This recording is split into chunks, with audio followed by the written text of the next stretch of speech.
I was always like also against prop trading in a way.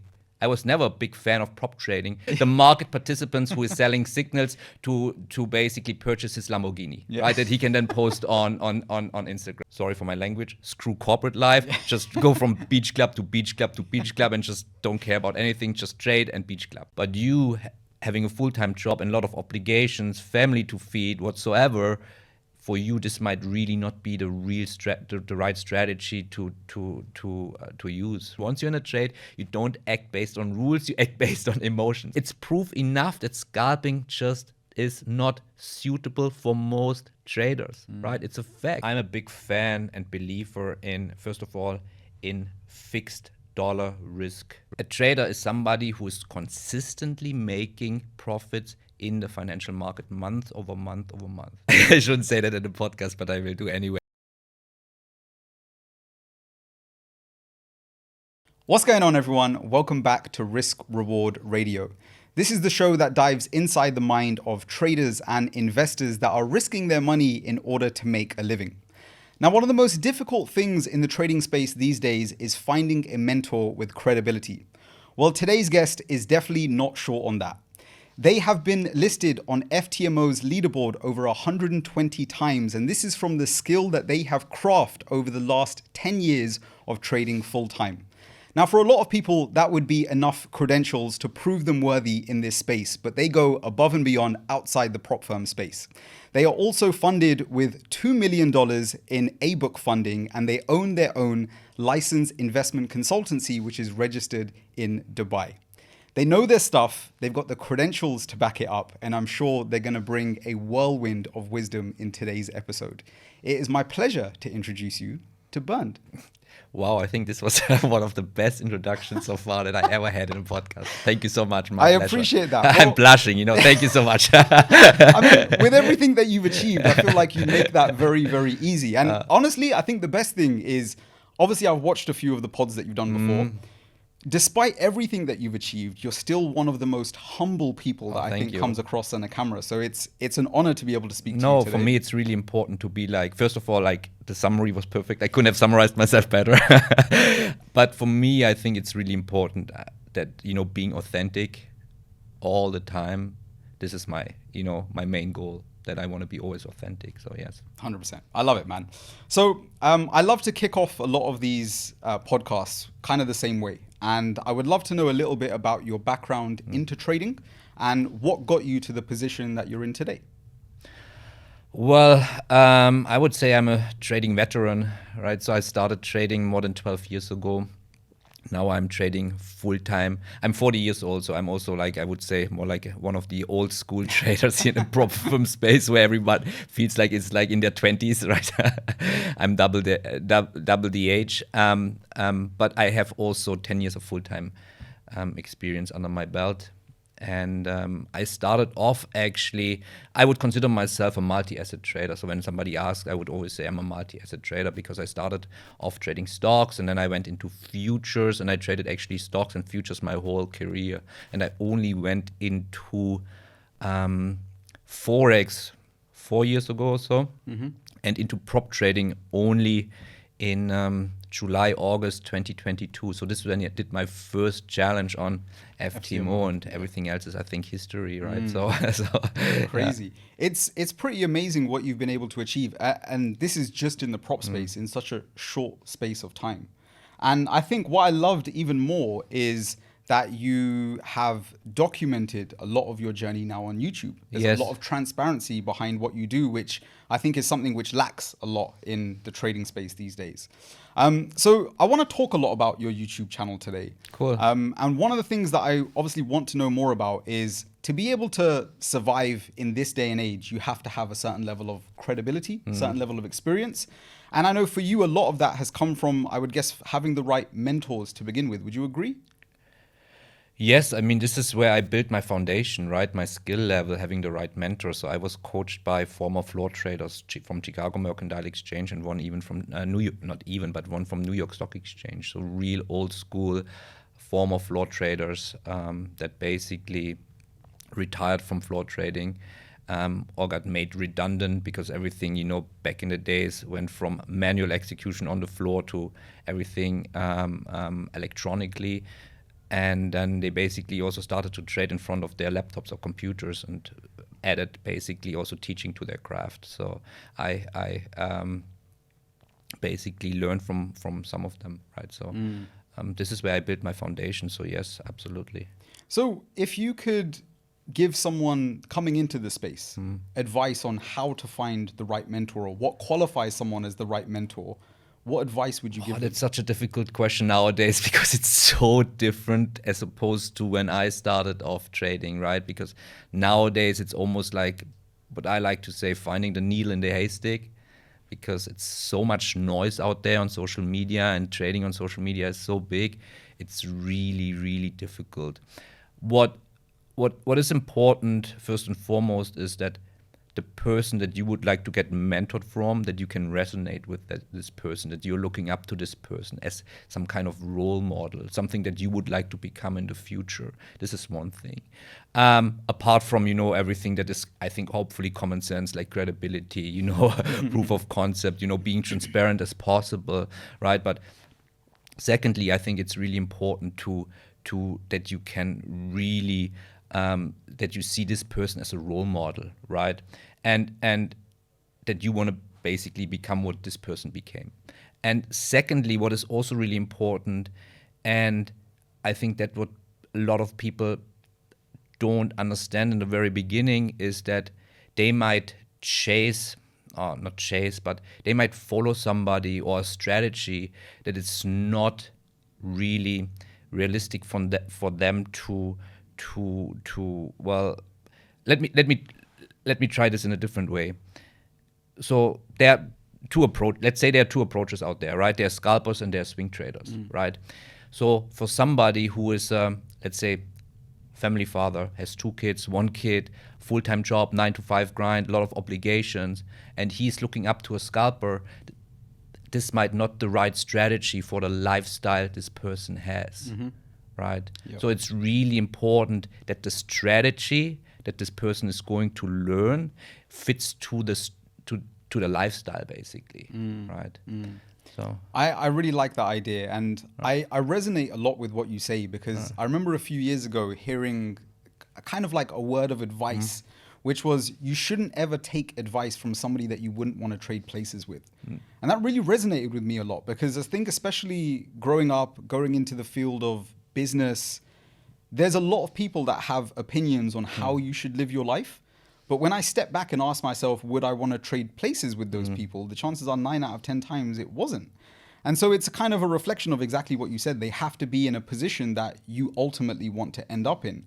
And I think obviously matching that against the personality and the lifestyle that you have compared to them is also super, super important. So I really liked how you summed that up. Because you can be like a mentor who is like full-time trading, obviously, and has 24/7, can really focus on trading only, and that's why they can, do their trading, scalping, whatsoever. But you having a full-time job and a lot of obligations, family to feed, whatsoever, for you this might really not be the real the right strategy to use, right, at this point of time, because you just don't have the time. Yeah, makes a lot of sense.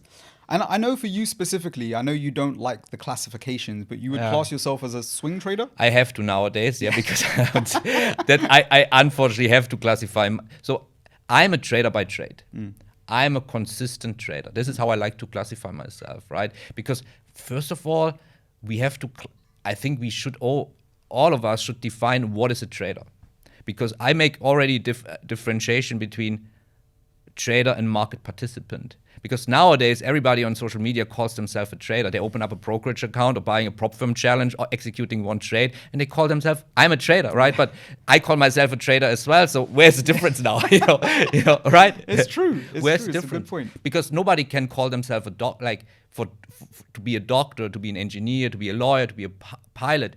There is a proper education system behind it. And then you have like a proper certificate to be like, okay, I'm allowed to basically do this profession, right? In trading, it's like so Wild ran. West, It's yeah. wild west. So I think we first have to find a different, like really a definition for who is a trader and who is not a trader. So for me, a trader is somebody who is consistently making profits in the financial market month over month over month. Everybody else, for me, is a market participant. I like that. It's a great way to break it down. And I think it actually reflects really well on what you talked about before in terms of finding the right mentor, making sure that they're not the market participant, Absolutely. and making sure they're the trader, right? Yeah. So this makes a lot of sense. Take me back to your YouTube a little bit. You talked obviously about sharing your journey a little bit online. What was a lot of the motivation behind wanting to come out of the shadows? Because you've been doing this for around 10 years, I think you said. What made you want to come out of the shadows and actually step into the spotlight and have your own YouTube channel and share your approach towards the markets? Yes, I think my social media journey in general, or my trading journey, is quite unique in a way that I've experienced all kinds of, from not having social media to like living the, 6 months just running from beach club to beach club to beach club to like, okay, I need another purpose. So it all started basically during my education, when I started with trading education. So obviously when I started my trading education, I still had my corporate job back then. So I was basically I was married. I was having my very busy corporate job where I worked 10, 12-hour shift. And then on top, I was learning how to trade. Plus, so for me, it was like at this point of time, shit, I don't have time to learn how to trade because I'm so busy with my corporate job and with my life that I have to find some extra time somewhere to like squeeze in the trading education because it's demanding as well. If you want to make progress, you need to, screen time is everything, right? Yeah. So you need to spend time in front of the screen. So what I did back then was very radical, is that I deleted all my social media channels. Back then it was, I think I didn't have Instagram back then, maybe, but nothing significant. But I had Facebook, and back in the days, I think there was like this MSN thing, I don't know. Yeah. There was other social media channels back then, as well. So I deleted everything, right? And I was just focusing on literally my work, corporate work, and trading. And then, at some point of time when I became a full-time trader, I activated my social media channels again and so on and so forth. But then I was like, okay, now I live the life. I want to live the life I always dreamt of, which was basically, sorry for my language, screw corporate life. Just go from beach club to beach club to beach club and just don't care about anything. Just trade and beach club, right? And this is what I did for like 6 months, right? For like 6 months in a row, just really. And maybe I still have some pictures on my Instagram that I posted every single day from a different beach club, right? Literally, I'm not lying. It's really the truth. And I felt after some time, really somehow I'm missing my purpose in life. And I was like, when I went to bed at night, I felt also, what did I accomplish during the day? Literally nothing. I felt I didn't have purpose anymore, and I felt useless. Although I was making money in trading, but it didn't have like the same purpose than like, strangely, like the corporate job, right? So when I realized that, hey, it's not fulfilling enough just trading for myself, not sharing my own experience, not being like talking with like-minded people, all this kind of stuff, right? Because with my wife, I couldn't. If my wife is listening, so no offense, but I cannot talk with her about trading. She couldn't care less, right? Which is also a good thing. But no, jokes aside. So I really needed to share my experience that I made and talk about trading, because I felt like this is what maybe gets me more into like, okay, having a purpose again, right? And then at some point of time, not only me, my business partners, we founded that licensed investment consultancy in Dubai that is regulated by the UAE authorities, right? And this is what we used at Licensed Investment Consultancy to offer trading education as well, not only in Dubai, but globally. We have our own ecosystem and so on and so forth. So why Licensed Investment Consultancy? Because I really wanted to differentiate myself, again, from the dude who is on Instagram, who is offering that Telegram channel and selling signals, right? The market participant. The market participants who is selling signals to basically purchase his Lamborghini, right? That he can then post on Instagram, right? That's how it works, right? I realize that's how it works, right? Yeah. No, I love it. And this is basically but back then, lot of students that we got at Online Trading Campus, that's the name of the Licensed Investment Consultancy, Online Trading Campus, came through word of mouth, basically, like recommendations, basically, and we were doing really well. But at some point, we were like, also, okay, if we want to make this bigger, then what we have to do, right? I have to be like, okay, me as the face, has to be like active on social media a little bit more, right? So I started, posting stuff, and and then all of a sudden, prop trading came into my world. I started that, with that FTMO challenge, not knowing like what's going to happen in the future. For me, actually, prop trading was only a vehicle to like, hey, prop trading, because I was always like also against prop trading in a way. I was never a big fan of prop trading because I was first introduced. I don't know if I was maybe telling this in some of the podcasts as well, that actually I was introduced first to prop trading in 2015, and then the environment was completely different. Right. A lot of limitations for a trader, like only 2-3 products, day trading only, closing at the end of the day, full of limitations. Like, it didn't make any sense for me. So I just dropped that subject and I never looked back, and I was like, okay, that's prop trading nowadays as well. But then I was proven it's different, right? And I was looking into it and I was like, hey, there's no limitations for me as a trader. Let's get started with prop trading. So I was getting started with prop trading just for the sole reason that, hey, wow, I'll get certificates as well if I pass certain levels. Wow, these certificates for me is like a driving license. If I pass it, I have like credibility that I'm allowed to drive the car. Not everybody has a driving license to like drive a car, right? So for me, this was like another layer of credibility. That's why I started. And this is how I got the ball rolling. And then certificate after certificate after certificate on FTMO, right? Like, and then I was doing YouTube videos about that stuff, and this is how like everything like went a little bit more viral, and this is where we are today. Everything in a nutshell. No, I like it. So FTMO was your first challenge that you did? Was my it like very publicly? first challenge. No, I didn't do publicly because I didn't know anything about prop trading. I was just like buying the challenge. I was buying the 200K challenge, and then was just then doing it, and then I was doing the verification, and then bought another one. Oh, you can top this up. You can do like full max allocation. That's neat. Nice. Is this really working? Yeah. I was still like skeptical because it sounded so, wow, that's good. So I know obviously you work with quite a lot of prop firms. Nowadays, yes. You trade with them, FTMO, I know you've done obviously FundedNext. FundedNext as well. You've got a big one going at the moment with quite a few, right? So FundedNext I did publicly, right? So I did two of them I did publicly. I did FundedNext publicly. Well, publicly I basically, so TrueForexFunds and FundedNext I did publicly in a way that I recorded basically every day, pre-recorded every single day, and then I posted these weeks on YouTube.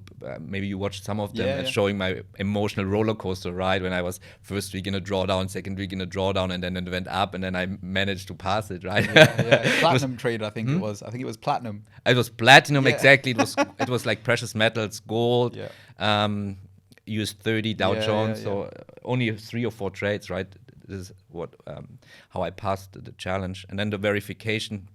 And the FundedNext verification was quite funny because it took me only 1 day, and the video I called like faster than scalping because I had like 3 correlated trades running. I think gold, silver, and platinum, right? So, and then like 2% each, and then like, okay, 5%, 6% done. Okay, I passed it. And this I did all publicly because again, for me, I'm an educator, right? I run a trading education academy. So for me, it's all about transparency. This is what the industry are lacking, right?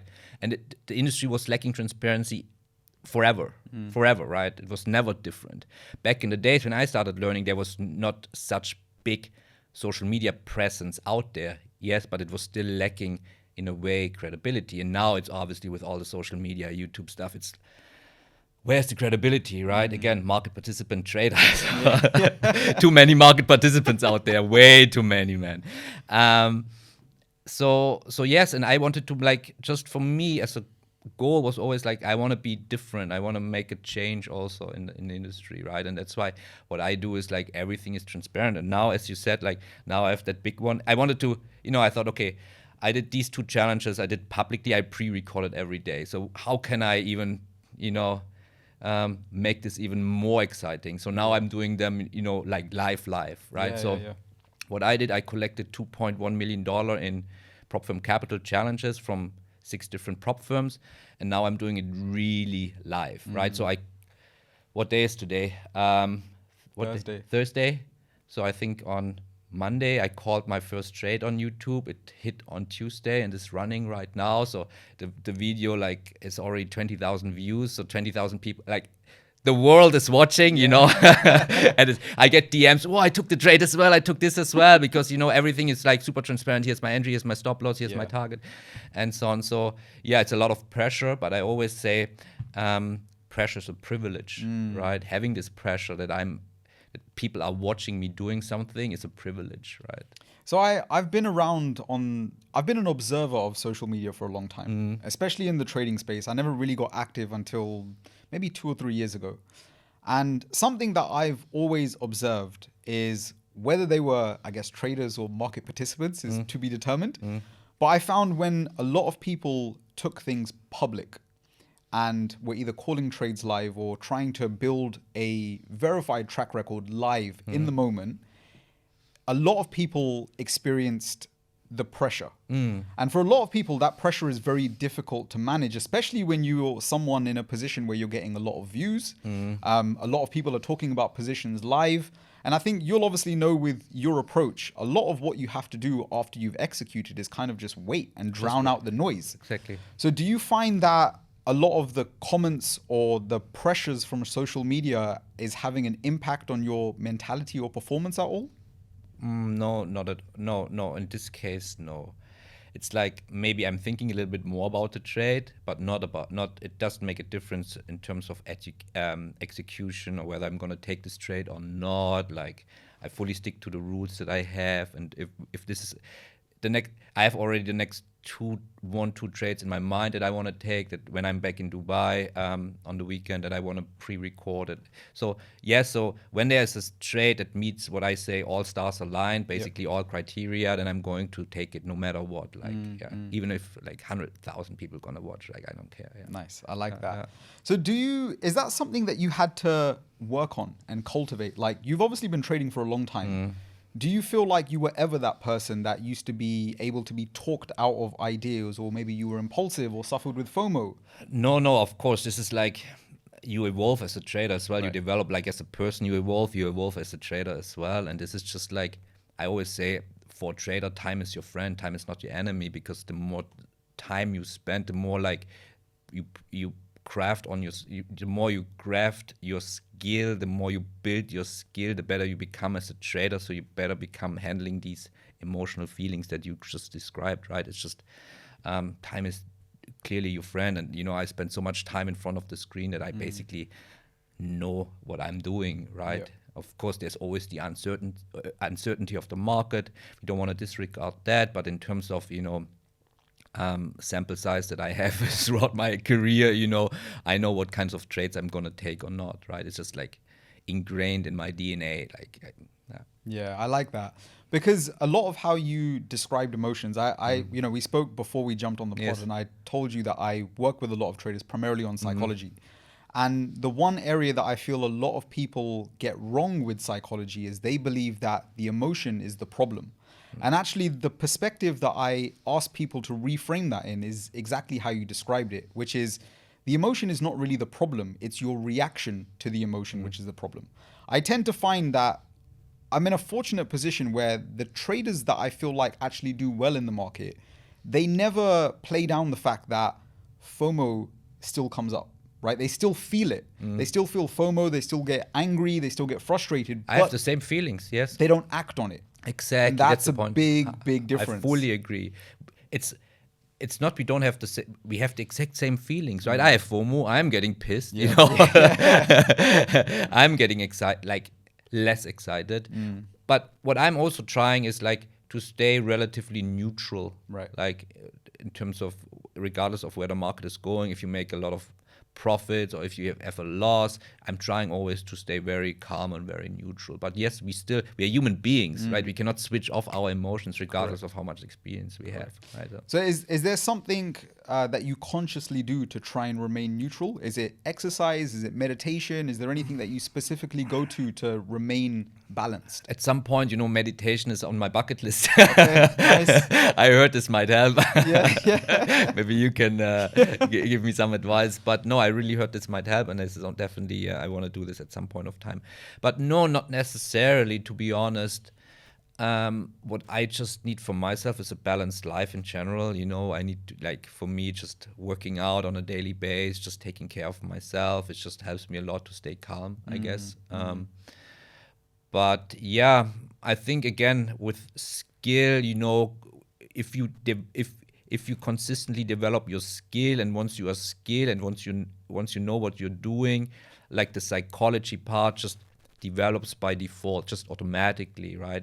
As you said, we discussed this beforehand. It's never the other way around. You cannot be emotionally the best trader, but you lack in skill. It doesn't work that way. It only works the other way, right? You develop skill, and then emotionally you become more stable, because it's also important that you have, especially in the beginning, rules for literally everything. You need like mechanical rules for everything, like simple stuff. Okay, where do I put my stop loss? Trade management. When do I move my stop loss to break even? Where do I have my fixed target? Everything has to be fixed. Everything has to be emotional. Nothing can be. It has to be all pre-planned. This is, I think, the key word is pre-planned. It cannot be planned once you're in a trade, because once you're in a trade, you act emotional.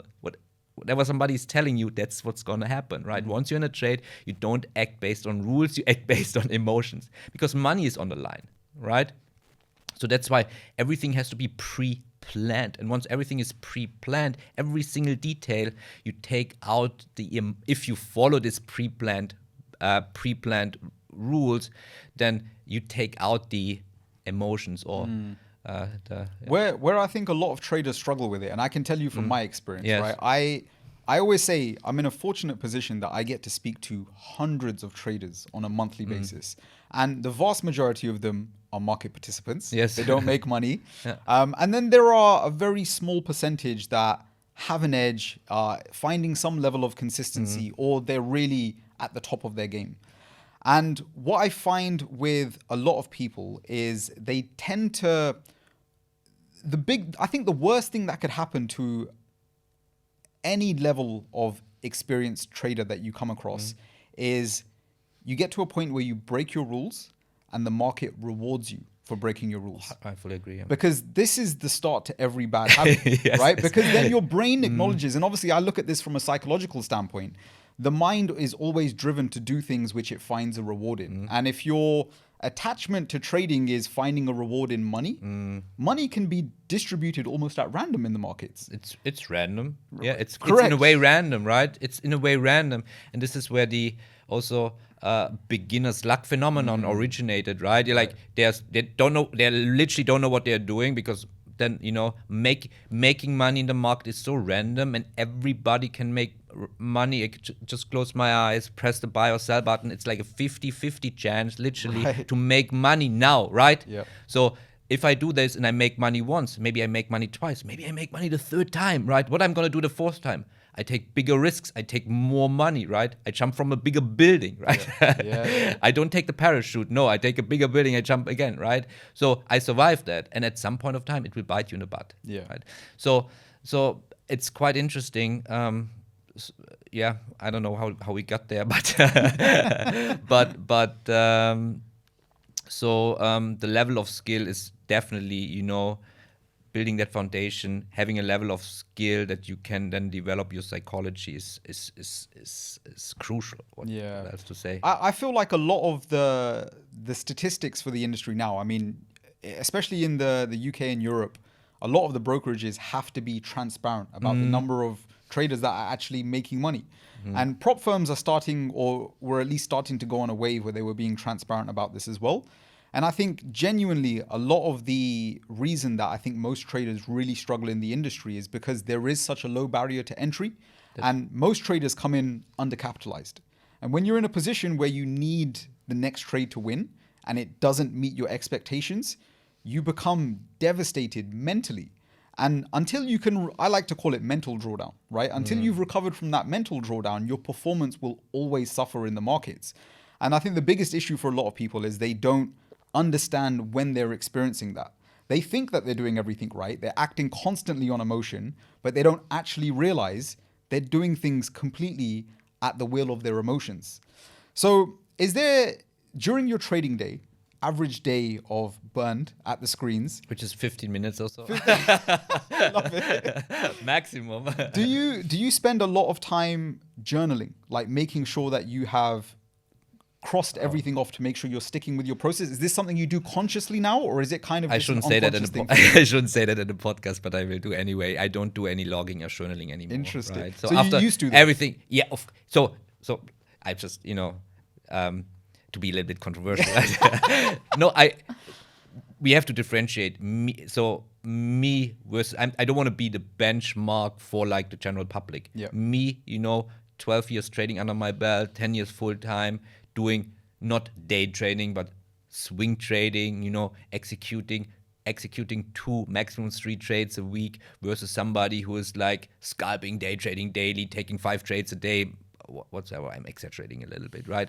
So in the very beginning, you have to obviously, right, you have to do, and this is what I did as well, logging and journaling. You have to do everything by the book, everything right, because only then you can improve. This is how you can tweak your strategy. This is how you know if you do something right or wrong, if you have to remove one of your rules, if you add another rule. So yes, this is like super important, right? So this is your foundation. This is building your foundation. So, but at my stage is everything it's also at some point it gets very intuitive. I think trading gets very intuitive. You just How long did it feel like it took for you to become or to get to the stage where you didn't feel like you needed to journal consciously anymore? Good point. I can't even remember when I stopped. Maybe after, I don't know, really, maybe 6 years, 7 years or so. Like, but half of my, so what I can say for certain is half of my career I logged and journaled. I love it. I want to go back to something that you mentioned in a YouTube video that I picked up. I did a little bit of research on you, and you mentioned something in a video that I really, really liked, and I want to kind of quote it. You mentioned that you win in the markets because you do 2 things. You have a defensive play, which is you focus on money and risk management, and then you have your offensive play, which is you make more than you lose and you scale your capital. I really like this concept, right? Because I've always framed it in a much simpler way, but I think you've done exactly the same thing, right? I always say that trading is a 2-part game. Step 1 is you have to know how to make money, and step 2 is you have to understand how to keep that money. And I find most people focus only on step 1. They're constantly trying to find winning trades. And not enough traders actually focus on how do I manage risk? How do I step away from the charts when I need to? Talk to us a little bit about your approach and mindset towards those things, because I think those are quite interesting and a good foundation. Yes, so basically what I call it is milestone planning, right? So I'm a big fan and believer in, first of all, in fixed dollar risk, right? So that you basically start off saying, okay, you define for you, you determine for you a dollar risk that you feel comfortable with risking. And that dollar risk amount, let's assume it's $100. If you say to me, hey, I start off trading and for me it's okay to lose $100. And then I'm asking you if you're okay to lose 10 times $100 in a row, and the 11 times when a trade comes up, you're taking it with the same confidence you took the previous trades before, or is the confidence changing because you lost maybe all your capital, right? Then you may, maybe I should decrease my risk a little bit to $50, right? Because this is what I want somebody to understand, that usually, especially now we talk day trading, more or less, day trading and maybe scalping, winning and losing is a randomly distributed thing, right? If you have like a 50-50 win-loss ratio and you did 100 trades, it's not like win-lose. It's like you can have a winning streak of 10 trades, but then you can have a losing streak of 10 trades, right? The market is randomly the winners and losers are randomly distributed. Like statistically, this is proven, right? Yeah. So that's why I want people first, determine a dollar risk that you're comfortable losing a couple of times, and then the next trade you take with the same confidence. And then you basically, and then you have your checklist in place, and then you follow your checklist, and then you take random trades, obviously followed by the same set of rules, but with that fixed dollar risk amount. And your goal as a trader is that you have 2 KPIs, key performance indicators, right? In trading, you don't have more KPIs. These are the 2 KPIs that you have to follow, is risk-to-reward ratio and win-loss ratio, right? So obviously, risk-to-reward ratio weights much, much more than win-loss ratio, because you can have a 90% win rate, but you have that one trade where you remove the stop loss and it never comes back and you wipe out your entire account. This happens. Yeah. This happens, right? I've seen traders like bragging they have 70-80% stop win rate, but they end up losing everything because they're like, when they're in a profit, they close immediately, right? They're market participants. They're market participants, yeah. I mix up my own terminology, right? My bad. No, but and then they lose, they make profits, they close immediately their trades if they're a little bit in profit, but when they're in drawdown, they don't even have a stop loss, and then it just like spirals out of control and they're wiped out, right? So that's why if you have that fixed dollar risk amount approach, plus you have that proper risk to reward ratio in place and win loss ratio in place in conjunction, and I always then tell people, if you seek for 1 to 2 risk to reward ratio and your win ratio can be 40% only, then by default, if you achieve these 2 KPIs, 1 to 2 and 40% win loss ratio overall as an average, money is just a result of basically meeting these 2 KPIs. Then money, I just repeat that for the audience, money is just a result of meeting these 2 KPIs, right? And if you can meet these 2 KPIs, then the money will come automatically. Now, if you said like, I took $100 risk, this was your first milestone, right? And you can now consistently, maybe 3 months in a row, achieve your KPIs, and then you made money, and then you can say, now I can scale up my business, right? Now, how do you scale up your business? The only thing you have to change, you don't have to change your strategy, you don't have to change your approach, you don't have to change your KPIs. You just take more risk, right? Maybe to take more risk, you need also maybe more money in your account, right? How do you get more money in your account? Well, if you trade your own personal broker, right, you have to deposit maybe more money in your account. Or with prop firms, it's very simple, right? You make another challenge, you add capital to it, right? And then you take maybe $200 of risk, and so on and so forth. And then you do the same steps, the same milestones again and again and again. And this is the approach I follow since now 12 years basically, right? Having these milestones in place, and whenever I achieve one of these milestones, I basically allow myself to give myself a raise. It's like a salary raise, right? How do I give myself a salary raise? I increase my risk, right? Because I have my KPIs that I meet, and so on and so forth. So I think you get my approach, right? Yeah. So, and this is basically what I preach to everyone, and this is how you can really stay in this kind of framework of you're getting less money-centered because you are getting process-oriented by, I have that fixed dollar risk, that is whatever, right? That everybody determines for themselves. And then I just have to meet these 2 KPIs. That's so simple, actually, And once you meet these 2 KPIs for like 3 months in a row, you move on. You scale up your business. You give yourself a raise. Yeah. And then you move on and move on. And if you, at some point of time, you feel like, the raise that I gave myself was a little bit too high. Happened to me in the very beginning as well, that I moved too quickly up the, I wanted too much. I said, what, $1,000 of risk? Let's go to $2,000, $3,000. Oh, this was too much because I couldn't emotionally handle, more risk, because more risk means different emotions in you, right? Correct. And I love the fact that you started that conversation talking about what I essentially call it is your personal risk tolerance. Exactly, personal risk tolerance. Where I see a lot of traders going wrong, and again, I speak from the psychology side of trading, is the attachment to money often comes from the common narrative that you should always risk 1% of your account or 2% of your account or 0.5%. They all have a generalized metric that they follow. Doesn't make any sense. And what I share with a lot of people is there are 3 things that I think most people need to consider when you define how much you want to risk, right? It's not a black and white thing. Exactly. It's a very shade of gray. The first one is your account balance, right? This is what most people focus on. It's an arbitrary percentage of their account balance, which can be important in the prop firm space when you have limitations and things that you need to be mindful of, right? The second one I say to focus on is actually you need to know your strategy.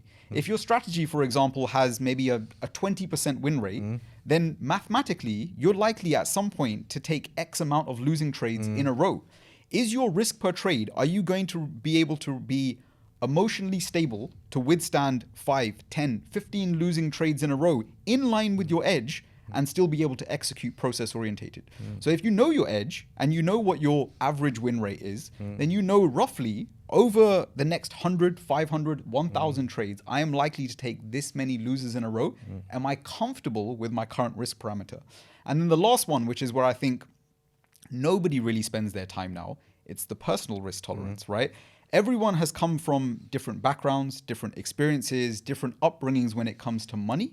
And money means different things for different people. So $100 for me might be the same way someone looks at $10,000, 100%. right? And again, the numbers are just, it's play numbers, but it's different for absolutely everyone. Absolutely. And until you know what you are comfortable losing, exactly like you said, it is almost impossible to understand how to scale up from there, right? Because unless you know yourself, it's very difficult to remain process orientated. And you don't know yourself, especially in the beginning, Exactly, right? That's why I also don't tell people if you start off trading and you start off with prop trading, maybe your first challenge, don't buy a 200K challenge, right? Because 1% on a 200K challenge is $2,000 of risk. If you have never traded $2,000 of risk, man, you're gonna fail that.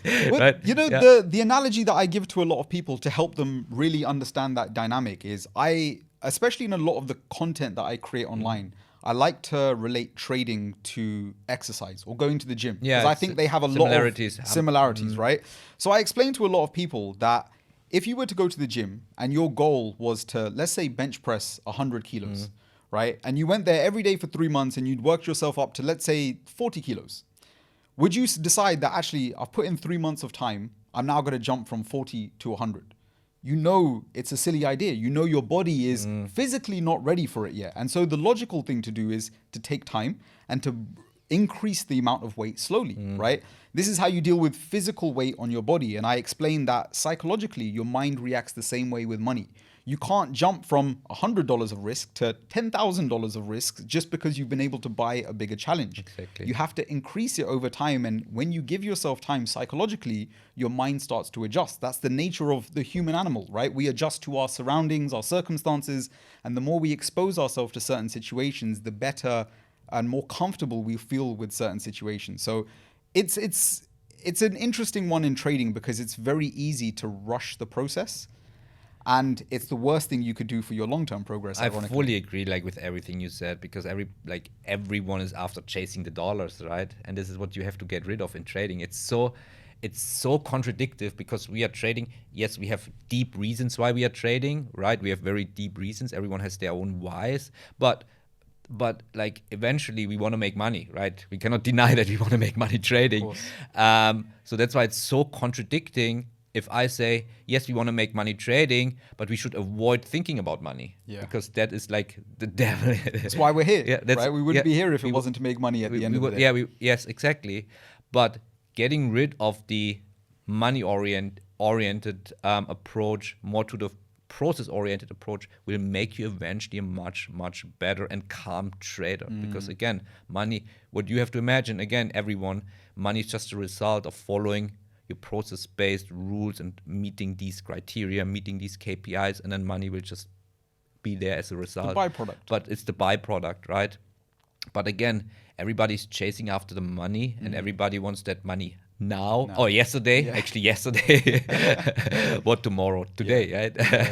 And that's a big problem. But this is how the trading space, and this is why it's a bit the trading space in general is very premature in its nature, right? Because there are only a few, and that's why, if you look at prop firms and if you look at brokers, when they release that how many people are actually profitable and how many are unprofitable, it's kind of scary. It might be demotivating to a lot of people as well. But again, these people, most of them are market participants, right? And only the small percentage that are profitable are the real traders. Yeah. And these market participants, some are right now in the stage of developing skill, but a lot of them are just in there to make the quick buck, right? To the casino mentality, right? In the prop firm space, where they like slot machine after like bam, bam, bam, like, challenge after challenge after challenge, pulling the lever, right? Bam, bam. It's like that mentality basically. So so people have to really have to consider this when they see these numbers. Hey, shit, most of the people fail. So will I ever make it? Yes, you will make it if you don't follow this crowd. Right. Yeah. I like to, so I run a lot of workshops, psychologically based for a lot of traders. And actually the thing that I tend to throw in at the start of all my workshops is showing people the real statistics of how many people actually make money in trading.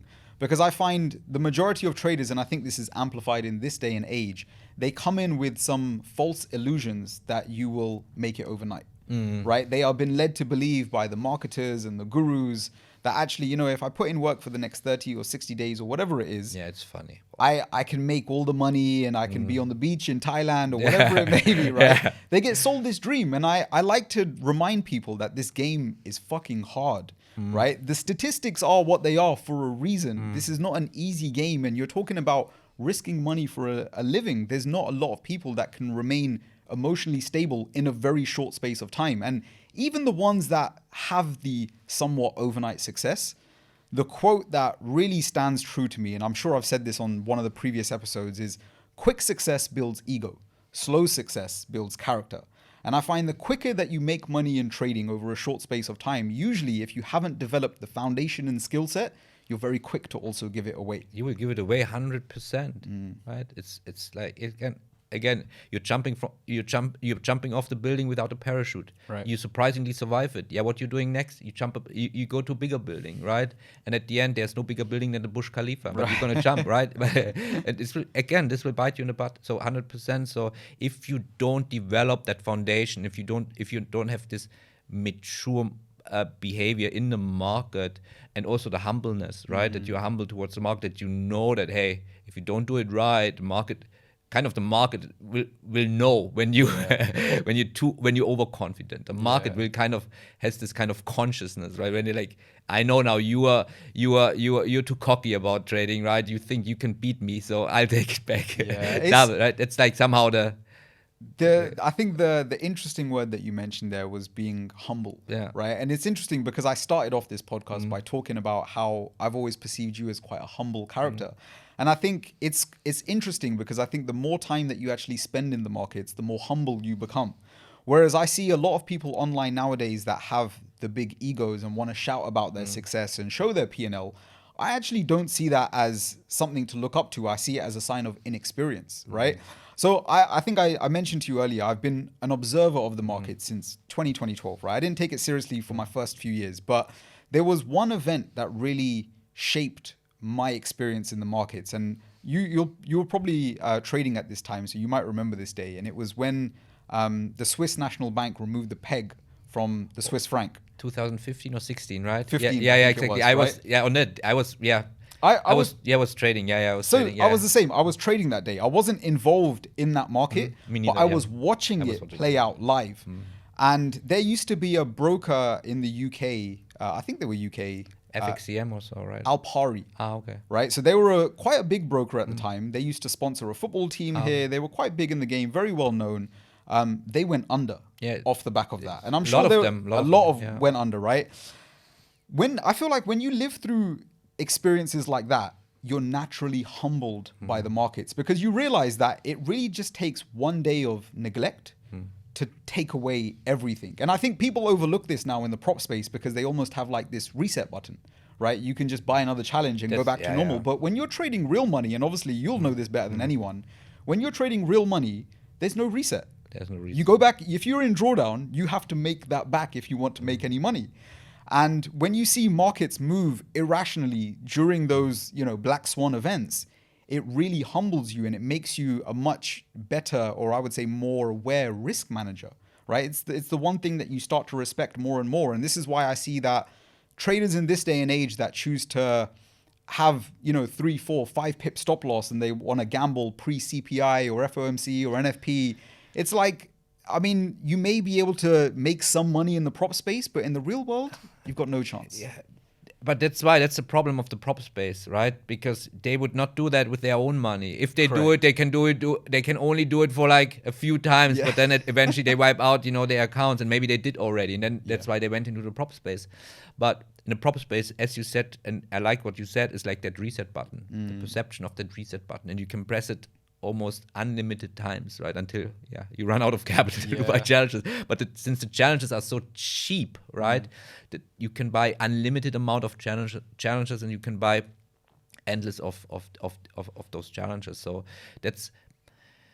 I think that attracts. That's why you have a lot of this casino slot machine mentality in the prop space, and that's why these numbers are even worse than people who trade their real account, where you say, okay, maybe 20 or 30% are profitable, and the rest is not profitable. And the prop firm is even worse, where you have like 99%, are getting to the first payout. 19, less than 1% are getting to the first payout, and getting to the second payout, it's point whatever percent, right? It's crazy numbers. Yep. Why? Because it's like, the house always wins. It's like the casino, and this is why the prop firm space unfortunately attracts a lot of this kind of character, right? It is what it is at the end of the day. Do you, coming from your background, your experience, and obviously coming into the prop firm game, only, I think it was, you said 2022? Yes, July, August 2022. Yeah. Do you think, from your perspective, the prop firm scene has been an overall positive or negative to a lot of traders now, like getting into the game? So for me personally, only positive. Okay. For me personally, I made my name through prop trading now. It's kind of right. For me, it's really positive, right? But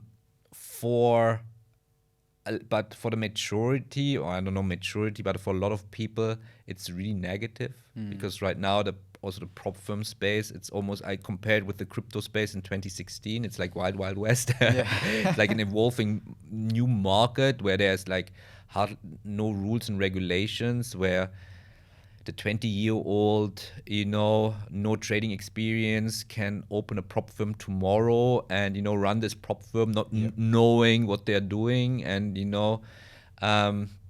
selling all these challenges to all the people. And this is really a problem. This is just a problem. And then, there's no, I think there's another big problem, and this is the competition within the prop firm space, slashing the prices on challenges, and people really who buy the challenges focusing on who has a better offer, who has like a bigger discount. That's not why you should buy a challenge, because now you save 10% on that challenge versus that challenge. You buy a prop firm because the company that runs the people behind that prop firm is a legit company, are like people with capital, with experience in that field, because you like the trading environment, because they have a good spread structure, because they have low commissions, they have the markets that you want to trade. They maybe offer, for me, they offer all assets, all markets. So these are aspects that you have to look at when you buy a prop firm challenge, not, now 20% discount, I buy this because I don't get 20% on the other prop firm. This is nonsense. But this is, again, what people are attracted to, right? But this is, again, a wrong approach. So for your position at the moment, are you diversified across many different prop firms? Do you have like a top 3 or top 5 that you maybe like and go to? Well, no. Well, currently I manage 4 million prop firm capital, right? And you mentioned in the beginning is like 2 million in A-book funding, which is refunding from investor capital. And this is where I want to also where I see personally my future as a prop trader in this direction, in this A-book funding space. But I still want to continue doing B-book funding. That's why I'm doing right now, this $2.1 million challenge live on YouTube, right? Across 6 different prop firms. But I'm very selective, right? I'm also not gonna buy random challenges from prop firms. I want to know who's behind that prop firm. I want to see who are the owners. Is there capital behind that prop firm? How is the prop firm structured in general in terms of trading environment? What markets they offer? What's their spread structure? Like all these things I want to know beforehand before I get into a challenge, right? So yes, I'm very selective, and I would not just buy, there's a next new prop firm, they have 30% discount, let's buy that challenge. This is nonsense, because you know that this is just most probably not a legit one. Yeah. And how, I mean, I know for your specific approach, I asked this mainly on behalf of a lot of shorter term traders, because one thing that I see a lot of traders wanting to know a lot about is market conditions of the prop firms. They want to know about slippage. Is that something that concerns you a lot? Because I know you trade from a higher time frame. Is a few pips here or there really making a difference for you? Never even thought about that. Like, it's so fun. Like some things that people are concerned about, I really never thought about. Like I couldn't care less. Literally, I couldn't care less. Spread, slippage. Slip me. I don't care. I take higher time frame. Slip me. Try to slip me. It's impossible. I trade from a daily time frame. You cannot slip me. And it's so interesting, because I think for the first few years, at least from my journey, a lot of my frustration and emotion came from trying to be an intraday trader. Right? I would try and trade a 5-minute or a 15-minute chart. And what I found for me, and this took me a long time to figure out, is that it just did not suit my personality. Yes. Right? I did not have enough time on the charts between making the next decision to process what had already happened. And that made me much more impulsive and emotional. And I had to worry about things like you just said, like I was worried about slippage. I was worried about a news release. And when you move up a time frame or a few time frames, depending on where people are, you actually get rid of a lot of those problems. And when you talk about trading from a place of mental clarity and keeping cool, calm, logical, rational, it's so much easier when you do it from a daily chart, right? I think it's just common sense that, as a trader, you should also follow a top-down approach. You start with higher time frame, you get good at, and if you want to, you can go lower. You don't start at lower, where everything is more faster moving, right? More erratic. Is basically also prone to you have to go through that market noise through. When you have news on a daily base, like influencing the market on that lower time frame, right? You get these spikes up and down because of news events, very erratic movement. Some people would say, no, it's not erratic. Yes, it is erratic. These lower time frames, they are. And the higher you go, you can remove the noise from the market, right? So always a top-down approach. You should have not a new trader who just started off trading and trading the 1-minute time frame. It doesn't make sense and it doesn't work, right? And then there are always people saying, yeah, but for some it works. Yeah, well, there's always the 1 in 1,000. Right. There's an exception to every There's rule. always an exception for every rule. There are always like the one exception to like 999 traders that fail, right? So most likely you're not the one. Yeah, it's true. Most likely. But then, because, my channel is big about swing trading.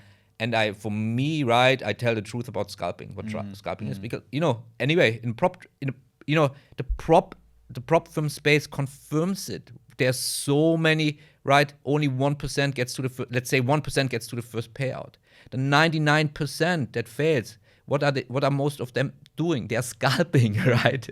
So it's proof enough that scalping just is not suitable for most traders, right? It's a fact. And then, I get in the YouTube comments, but, and they don't speak about themselves. They're always saying, but this and that person is a profitable scalper. And this and that. Yeah, but what about you? Yeah. Right? What about you? Yes, there might true. be this profitable scalper, but what about you? Yeah, so true. Right?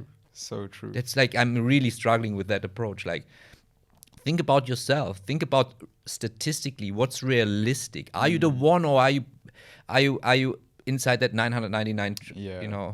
I've always, and again, I'm sure I stole this quote from somewhere, but it was this idea that most people think they're failing because they don't know enough about the markets. In reality, it's because they don't know enough about themselves, right? And I think, it's everything that we've touched on today about understanding your personal risk tolerance, knowing what your lifestyle is like, trying to be an intraday trader when actually it doesn't suit your lifestyle or personality. It all comes down to really knowing yourself as a person, right? I think, yes, obviously you need an edge in whatever approach you choose to have, but that edge has to match up with your lifestyle, right? Someone could come up to me and say, look, over the last 500 trades, I can prove if you do X, Y, and Z, there is an edge by trading this on the 1 minute chart. But if that does not suit you as a person, your ability to execute on that edge is zero. And ultimately, as a trader, we're not paid for the quality of our analysis. We're paid to be decision makers. We're paid to execute. We're paid to manage. We're paid to exit positions in line with our edge. And if that's not a side of your trading that you are factoring in when you're trying to approach the markets, you will always be part of the 999, right? That are failing to make it. It's just one of those things. Because I was actually starting off, also I was doing day trading, when I had my corporate job. Okay. And I was trading the US market, the opening of the US market. But the US market opens in Dubai based on daylight saving, right, between 5:30 and 6:30 p.m. Dubai time. So let's say 6:30 p.m. Dubai time. So when I finished work 6 o'clock p.m., I had to drive home. I have to rush home, to like go through the traffic, go up the elevator, run it, like throw my bag, on like switching on my laptop, and then had to start trading and to make sure I can make it on time. That stress by itself was making me, realize that, hey, I cannot continue doing kind of that approach because, sitting in front of the screen, being already stressed, coming from the office, it's just like, it's just not gonna work. Yeah. Very true. Very true. There's one other topic I wanna bring up with you today. And it's a lot of it to do with just actually your approach towards the markets. So we've already touched on a little bit about the psychology element. We've talked about, your ways of maintaining your level of coolness, calmness, and a little bit of your views on that. I actually want to move away from the technical side a lot. I think this is something that is discussed almost too much online, right? Way too much. I'm a big believer that you can, if you stare at a chart long enough, you can find whatever you're looking for. The technical analysis element, it can be so subjective. Two people can see the same chart and one person could be bullish and the other could be bearish. Yeah, 100%. The element that I think is usually is not discussed enough in the markets, I think, is the fundamental side and the psychological side. So I would love to hear your insights or approach around how you handle or view things from a fundamental perspective, because this is the start of your approach, right? This is your foundation before getting involved. Exactly. So I basically, or we as a team, we developed our own fundamental indicators. So in general, it's very interesting because you have the fundamental camp and you have the technical camp, right? And they're like fighting, what is better? What is the better strategy? Why not?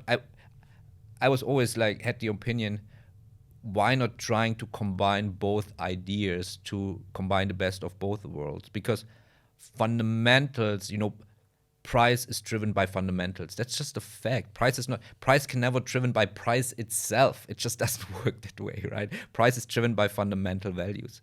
So since price is driven by fundamental values, so the turning points in trend, or like however you want to call it, the turning points in price is driven by fundamentals as well. So, and then finding these turning points, finding these turning points, you can find through looking into fundamental shift in the market, right? Now, what is the problem with fundamentals? Because with fundamentals, they are kind of in a way subjective, right? Fed decision. How do you interpret the interest rate change or the keeping the interest rate stable? How do you as a person interpret this? Is it bullish? Is it bearish? I might interpret this completely different. So it's very subjective. It's not objective in its nature. So fundamentals in its nature is not necessarily subjective. So we tried a way to make fundamentals as objective as possible, to plot them on a chart using them as some kind of indicators. And this is what we did. So we used fundamental tools, and we started to develop them as indicators, and we are able to plot them on charts to see something objective that we can say, okay, this market is expected to be bullish or this market is expected to be bearish. Now, we made them objective in a way, but yet you can still not time the market, because the market takes time to shift sometimes, right? So if it's like expected to be bullish, but then the question is when to buy, right? And this is when we have then the market timing come in. So if you are like basically use the fundamentals to get just a bias in the market, whether you are like super bullish towards a market, super bearish, or maybe you stay neutral because you don't have the confluence of your fundamental tools, you stay away from that market, because it's also important, and you might agree to that, it's also important to learn not to trade. It's really like that lesson for me was like, it took a while to learn, hey, it's equally important not to trade, to knowing when not to trade and when to trade, right? There are a lot of days when not to trade, when you don't have an edge, right? Because you don't have an edge every single day. And for me, I don't have an edge every single week, right? I don't have an edge every single week, right? And so now I can be either neutral based on my fundamental tools. I can be either neutral, bullish, or bearish. And now if I'm bullish or bearish, then I can go to my step 2, and then I go to technicals where I then literally time my entry, right? My stop loss, my set, my stop loss, my entry, and my target. Now, on Monday, when I just published my first trade idea to the public for that $2.1 million challenge, I did this on USD Swiss franc, right? And I explained my fundamental tools, I explained my entry, my stop loss, my target based on supply and demand. This is what I'm trading based on daily. And now price is already dropping like a stone, basically, right? And it's like all pre-recorded people, like 20,000 people watched it, and a lot of people took this trade. I don't know if you have seen it as well, this video. I've seen it. You've seen the video, and I don't know if you followed the chart, but now we should check now what's happening. Shit, we should check.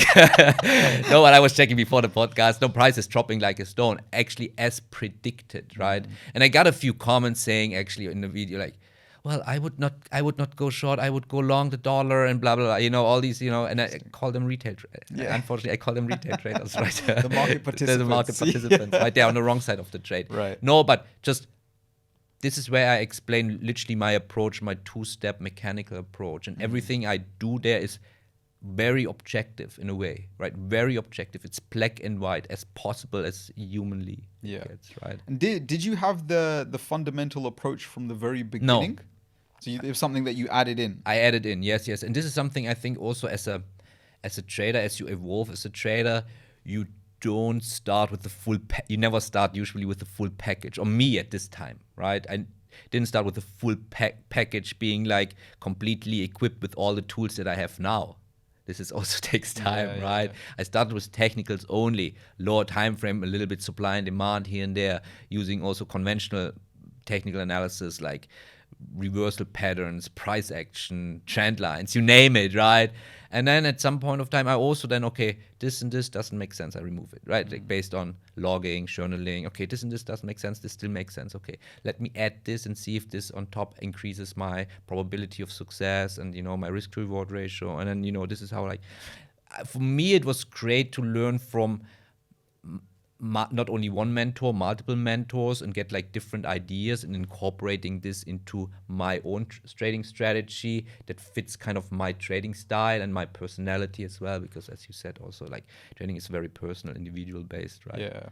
I think the hardest part of people that come from purely a technical standpoint, and I would say I'm probably in this camp as well, like, I've been trading a while, but fundamentals is still, I would say, my weakest part of my trading.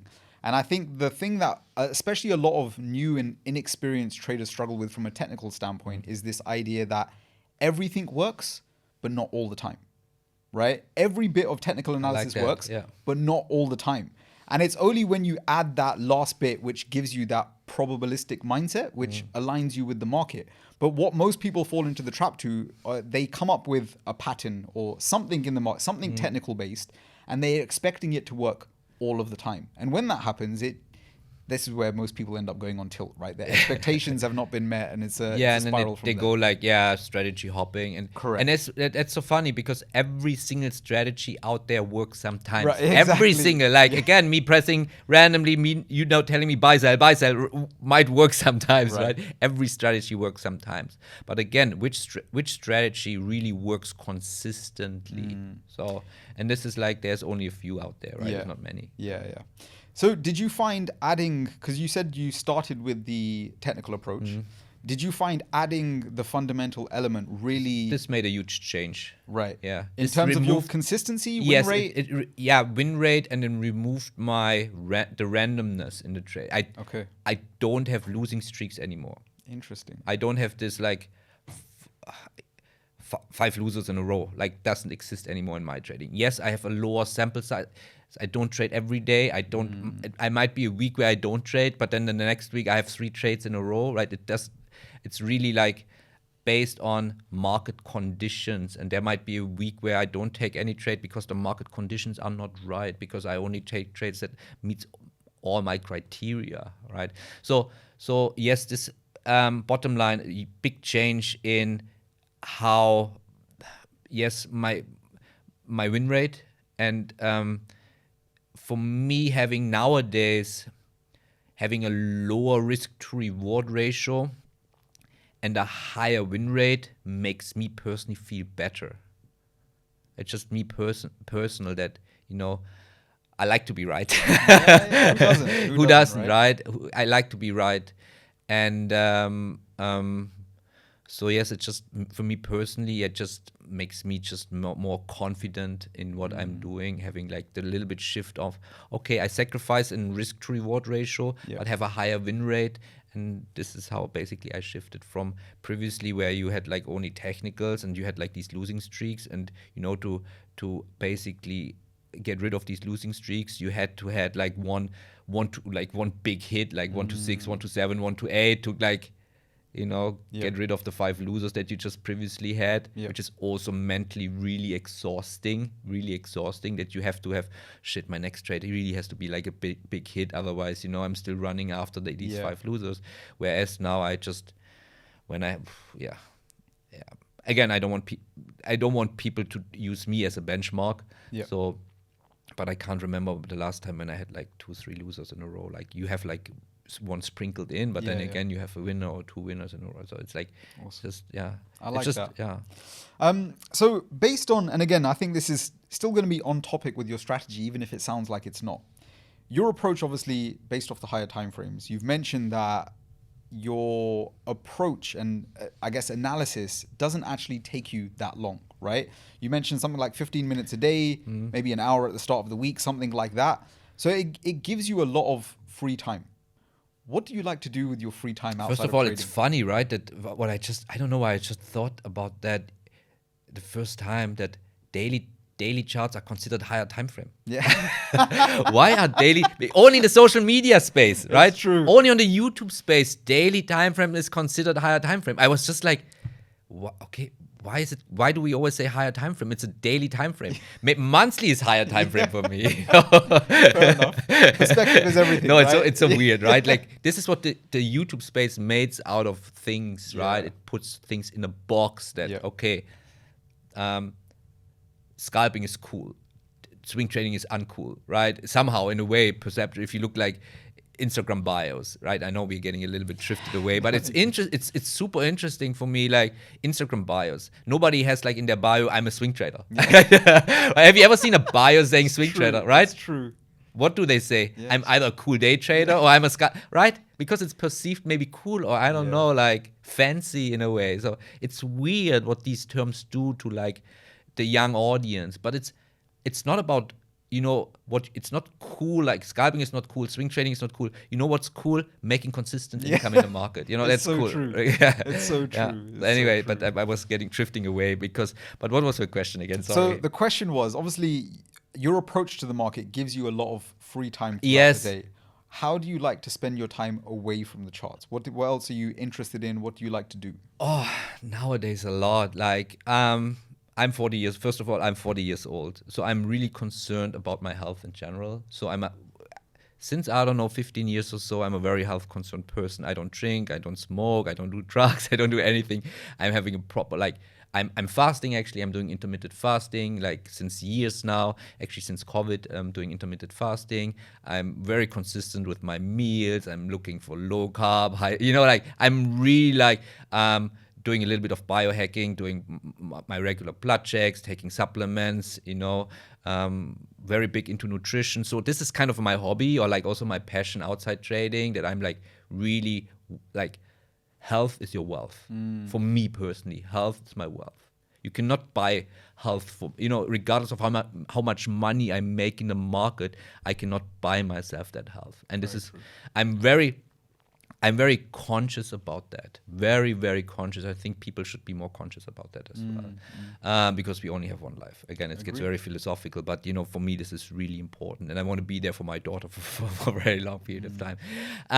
So I'm a very, in general, health conscious person, and so I'm also, you know, focusing on my training. I'm doing Muay Thai training. You know, like I started this when I first went to Thailand, fell in love with like the Muay Thai, with like this, and so I'm doing this in Dubai now as well, like almost 4 or 5 times a week for like 2 hours a day.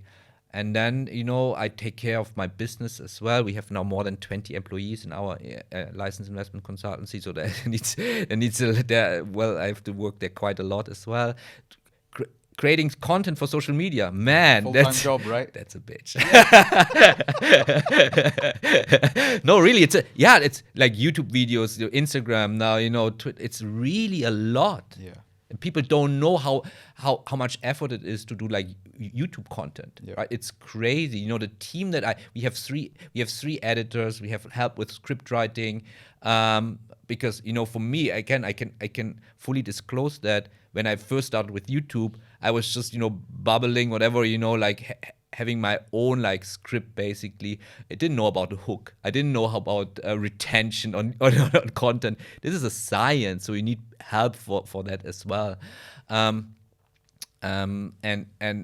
all these small things, and then you have somebody who creates a thumbnail for you, and you know, chooses the right title, and it's like crazy. If you want to do it right, you really need a team behind that. So managing that team by itself is like really a lot of work as well. Yeah. It's really a lot, and then creating content, shooting content, making sure we have content there on a weekly basis. So this is like, well, takes a lot of my time as well, managing the entire team at Online Trading Campus. And then, you know, the rest of my time I spend with my family, basically. I'm a very family-oriented guy, I would say, not doing fancy things, just like time for myself and with family and just enjoy life, basically.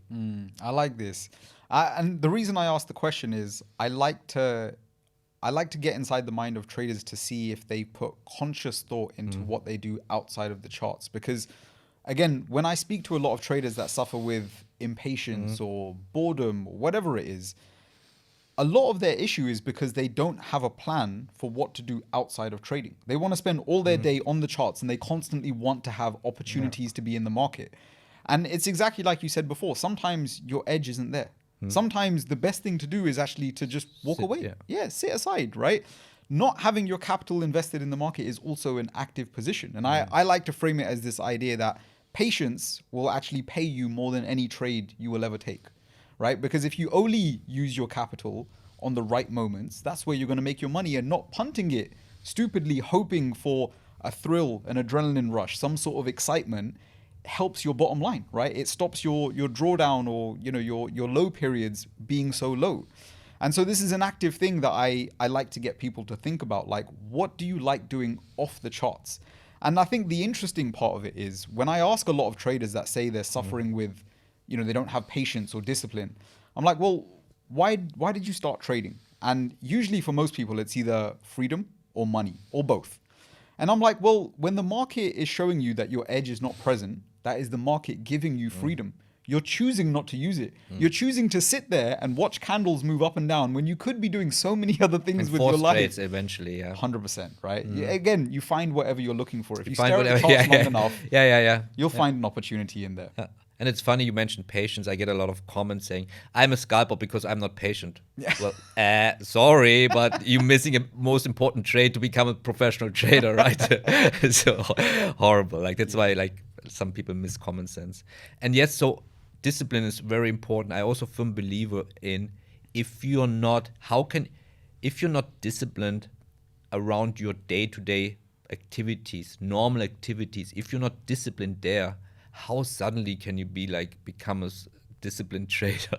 Again, you have to first start by making your bed on a daily basis, brushing your teeth, being consistent what you're doing, and then you can, be disciplined, and then starting to show consistency in the market. It always goes hand in hand. I learned this very early on, long before I got into the coaching space professionally. I was very into just personal development. And they have this notion of how you do something is how you do everything. 100%. And I find that such a good parallel with trading, right? Because discipline, like you said, it comes from every aspect of life. And I feel the same with patience, long-term thinking, delayed gratification, right?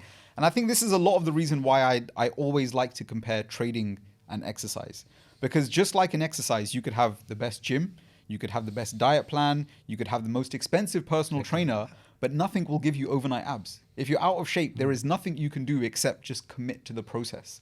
And that is just such a perfect reflection for trading. Everybody wants it, like you said, yesterday. But ultimately, the best thing and only thing you could really do is just submit to time and follow your plan. It's like the difference between, again, workout, gym analogy, intensity versus consistency, right? Perfect analogy. How many gym sign-ups you have 1st of January because they want to change their life, right? New Year's resolution. Guess what, right? Intensity. They go for maybe 1 month every single day for 2 hours, but then they're losing motivation and it's just way too intense, 100%. right? 100%. Where they okay, let me start slow, 2-3 times a week, for 30 minutes, and then maybe increase slowly intensity, increasing slowly risk. So many analogies that fit to that kind of, Everybody wants a six-pack. Nobody wants to work for it, right? And apps are made in the kitchen, by the way. No, now we get into, fitness podcast. No, it's so funny because, the analogies are there, and it's kind of, we laugh about it because it's common sense, but all of a sudden in the trading space, people lose their common sense. Yeah. I was always told, and it's very poetic, is that common sense is not common to all. It's true very reality. poetic. Common sense, not what is common sense for us might not be common sense for other people. Very true. That's why we teach people on common sense. Yeah. And we make people aware. This is what I'm trying also on my YouTube channel, right? Yeah. I love it. Things that are basic for me might be not basic for others. Very true. Very true. Bernd, before we wrap up today, this is becoming a little bit of a tradition now, I guess, on the podcast. I like to end every episode by giving our guests a bit of an exercise. It's a think out the box exercise. And as you know, or getting to know, I'm a big advocate of psychology. I don't know if this is going to be up your way, but I'm interested to hear your perspective on this. I want you to imagine for a second that you run a hedge fund or a prop firm maybe. And your job... Or might happen someday. Oh, here we go. Teaser. Okay, let's continue. Okay, so you manage a hedge fund, a prop firm, whatever it is. And your job is you need to hire traders to fill your trade floor. The one thing you don't know about any of the traders is you don't have access to a track record to prove that they are profitable. If you had to sit down in a room and have a conversation with these traders, what characteristics would you look for in the person or in terms of their psychology or thinking or their demeanor that would determine whether they could be a profitable trader? Well, let's say if if they if they have tattoos and bling bling on their fingers, they're definitely not mature enough to be profitable traders. There are enough examples on YouTube that showcase that, right? Bling bling and tattoos doesn't make you profitable traders, right? So out. Out. Nice. Okay, Right. I like that. Yeah. Any others that come to mind, or What else I would say? do you find there are common traits for So I would consistently say profitable traders? No. On a serious note, I would ask people, what's your why? Why did you start trading in the first place? I wanna know your real why. And if you say money, also there's the door. I like right? that. I really like that. So, not to spin this off on you, and if you're open enough to sharing it, what's your why? My why was pain, right? I said this in my very first podcast with Abdallah, right? And I'm very open about that. My podcast was my why was pain that I had, and everybody has their own pain point, right? My pain was the corporate world. I hated that so much. Right? I hated my corporate job, not because it was well paid. It was in Dubai, tax-free. It was in the automotive business, product manager for a big German car brand, right? It was a great job for a lot of people. They would do everything to get that job. But for me, it was just not the right thing. Being in a corporate world, be chained to my desk 9 to 5 or even longer, being in that rat race, everything very political in the corporate world, you name it. It was just no reward system. Your reward system is based on other people's, perception about you, about opinion. You have to kiss asses. Let's name it. Yeah, it is what it is, right? The more asses you kick, the higher you climb up in the hierarchy ladder. If I went to bed at night and I thought about, can I imagine doing this for the rest of my life? I said, no, I will be deeply unhappy about that. Yeah. So I have to do something about that. Yeah. So that was my motivation to start something else where I can be my own boss, where I have my freedom, where I'm not chained to my desk. This is where I developed, hey, I don't want to replace one 9-to-5 job with another 9-to-5 job. So I don't want to do scalping. I don't want to do day trading, right? So that's where I would replace one 9-to-5. It never made any sense to me. Again, for me, this was common sense. Hey, that's why I go into something more like swing approach, where I have more flexibility time-wise, where I don't have to sit in front of the screen for hours every single day and wait for the market to make a dip or just nonsense, right? So again, and this is how we developed the set and forget, and then I called it set and forget and get a life system, right? Because I wanted to always have a life, right? That. And so this was my pain, and this was just that corporate life that I hated it so much that I cannot imagine doing it for the rest of my life.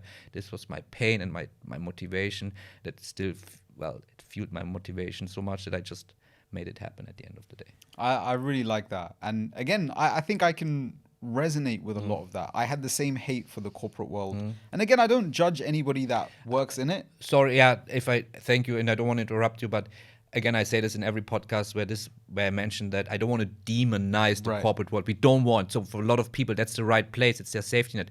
Perfect. If you love the corporate world, don't change it. Perfect. If you love your job, I always looked up to people who loved their job because I wanted to love my job as well, but I didn't. It's true. Right? I was always looking up to people. So if you love your job, if you love what you're doing, if you love to be in that corporate place, perfect.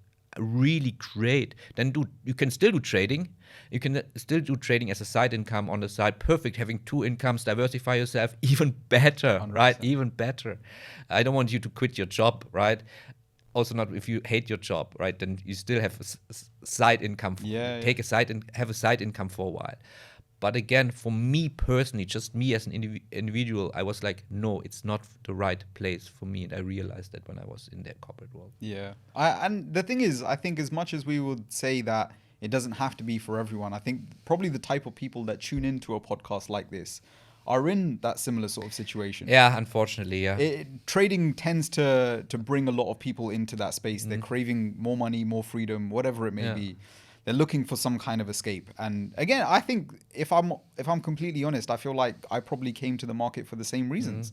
My why, I would say, evolved and changed over time. But I think when I first came to the markets, it was really that. I wanted an uncapped level of income and I wanted freedom of time. And that was a big one for me. And I think as I've got older, time has become far more important. Being in control of it is the real flex for me. It's not about how expensive is your watch or what car are you driving. It's like, do you have control of your time? It's good that you mentioned it, because that's for me also the biggest flex. It's not the Lambo in front of the door. It's the time that I have on my hand that I can spend with my family, that I can spend with my daughter, that I can go on holiday whenever I want, that I just basically just can trade from anywhere, that I'm not chained to my desk. That's for me the real flex at the end of the day. That I'm like mentally free in a way as well, right? 100%. I think that's probably a beautiful note to wind things down on. Absolutely. Bernd, and I'm sure there are thousands of people that have watched this or going to be watching this and have enjoyed hearing from you today. I hope so. What is the best place for people to connect with you, follow your journey? Where would you want them to come and find you? Well, they can find me nowadays on all channels, right? YouTube, Instagram, now also on Twitter, right? I'm not so big on Twitter, but YouTube and Instagram is the place to find me basically and connect with me. Perfect. Thank you so much. Thank you so much for being my here, pleasure. man. No, thank you. Really. Honestly, it's been an honor. I feel like I've learned so much today, No, it's man. also really cool. Thank you so much. I appreciate it. Guys, if you enjoyed today's episode, make sure you firstly go and follow Bernd. He is an amazing character and I'm sure got many, many big things planned in the future. Be sure to subscribe to the channel if you liked it. And as always, make sure you leave a comment with your biggest takeaway from today. I will be sure to see you in the next episode. Take care.